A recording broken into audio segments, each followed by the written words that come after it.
Hungary, they say, because they don't support the government, yet Britain gives hundreds of millions to Ethiopia. Are British aid officials allowing a brutal foreign government to decide who lives and who dies? And can the International Development Secretary tell us why we're... First, a reminder of how this programme and the Bureau of Investigative Journalism revealed the use of aid to repress dissent in that country. Angela Stickler's the reporter.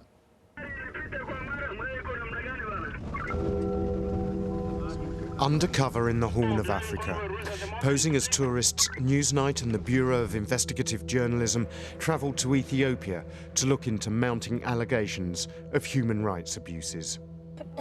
We revealed evidence of children dying of hunger. Aid used as a weapon of oppression to starve the opposition into submission. 20 years of mass arrests, extrajudicial killings and rape. They used to beat me. They used to do whatever they like. And then they started raping me. $3 billion in long-term development aid flows into Ethiopia every year despite these consistent and credible allegations, all denied by the Ethiopian government. This is completely a report actually that lacks objectivity. It also lacks even-handedness. And as a matter of fact, it solely got actually the source actually which it used are opponents of Ethiopia. But following our investigation, members of the Ethiopian diaspora have told Newsnight that there's been a concerted government backlash. Yes, sadly, there has been a crackdown by the security forces on people who are suspected to have cooperated with the program. We certainly have got reports that some people have been arrested, some people have been questioned by the security forces, and some people have left the area in fear of what would follow. And the crackdown has widened. In the last 2 months, at least 40 opposition politicians, their supporters and journalists have been arrested by the security services. Amnesty International researchers were expelled from the country last month. I've heard from political opposition groups that there's really increased tension now amongst the political opposition. Civil society activists have said that the situation is rapidly deteriorating, to use their words. Journalists are more afraid even than they were before. And we're talking about a country where there's a significant climate of fear. All of those groups are already operating in a climate of fear. And as our report revealed last month, allegations of torture in prisons are rife. I have never seen such degradation of a human being. The most serious allegations emerge from here, the Makalawi prison in Addis Ababa. The Ethiopian Human Rights Commission reported that there is no evidence to suggest cruel, inhumane or degrading treatment in Ethiopian prisons. Many have questioned its independence. If really they wanted the Human Rights Commission to work justly, legally, I think there is a lot to be said. But these are cadres who are appointed to the commission. They are puppets, absolute puppets. Last year, the UK gave the Ethiopian Human Rights Commission £230,000. Generation of people are, beaten. Some of them even lost their lives there. And we challenge a lot of diplomats, including British diplomats, to get access to what is going on. Brought to the attention of the international community. The position of the donor community is dismissive. They think, they always want to dismiss it as an isolated, incident when we present them with some proof, and we challenge them to go down and check it out for themselves. They don't do it. And again, the US diplomatic cables acknowledge serious problems. They read, recent allegations of the politicisation of foreign assistance to Ethiopia, including humanitarian food aid, are consistent with reports by non-governmental organisations, opposition political parties, the media and members of the international donor community. Critics say there is an overwhelming body of evidence and that they are losing faith. I've given up on the West.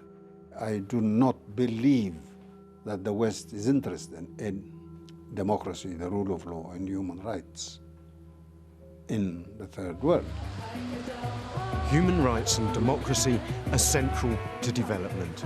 The dilemma for the West, how to engage with a government seemingly intent on crushing dissent.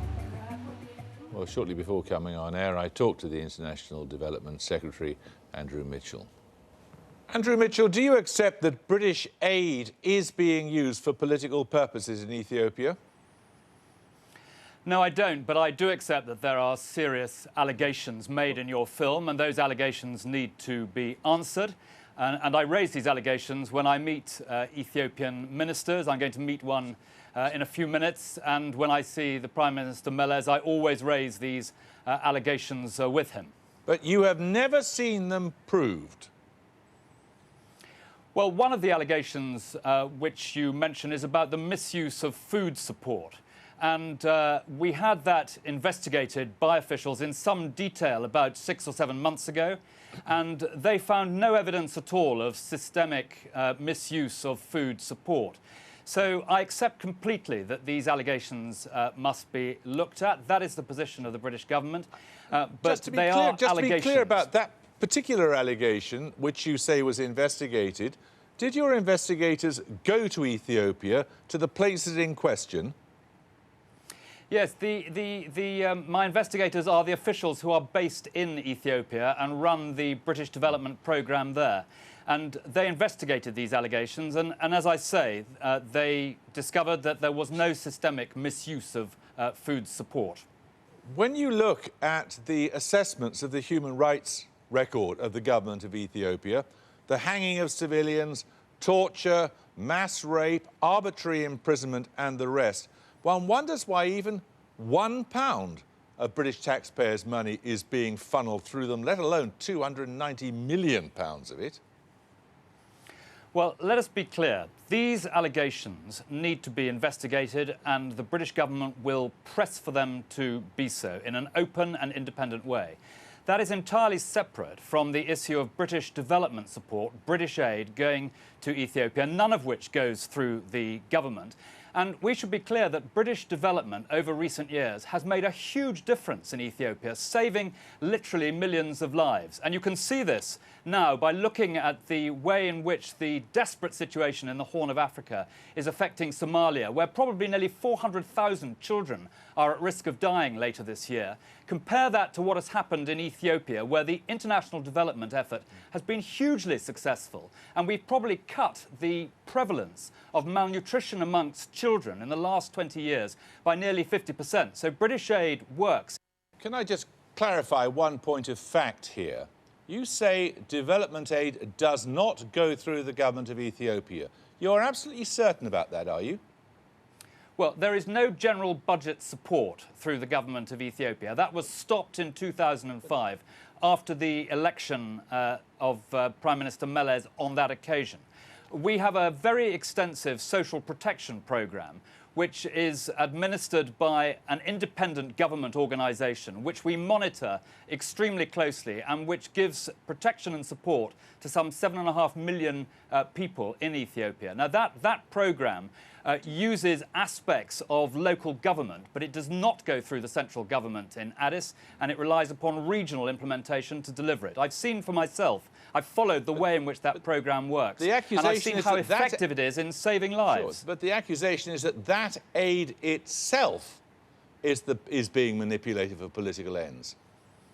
Well, the accusation is that food aid, which is a very small part of it, is being manipulated. And as I say, British officials investigated that on the ground and found that, you know, we can't be certain that it never happens, but we found no evidence of systemic manipulation of food aid. And do you also believe that this government won 99.6% of the vote in the elections in 2005? Well, the independent analysis of the election was that it wasn't perfect, but it was, in African terms, quite good and better than the previous election.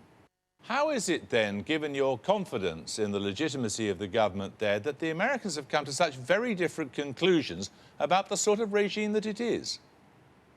Well, these are leaks through WikiLeaks. They are quite dated, but I emphasise that all these allegations should be investigated independently, and we always press when these allegations are made, and they are allegations, that they should be properly investigated. These allegations aren't very dated. They date from 2009. I think they refer to events that took place in 2008, 2009, 2 years ago, since when we've made very strong representations, and the investigations of my officials into the distortion of food aid was some 6 or 7 months ago. Andrew Mitchell, thank you. Thank you. Well, after we recorded that interview,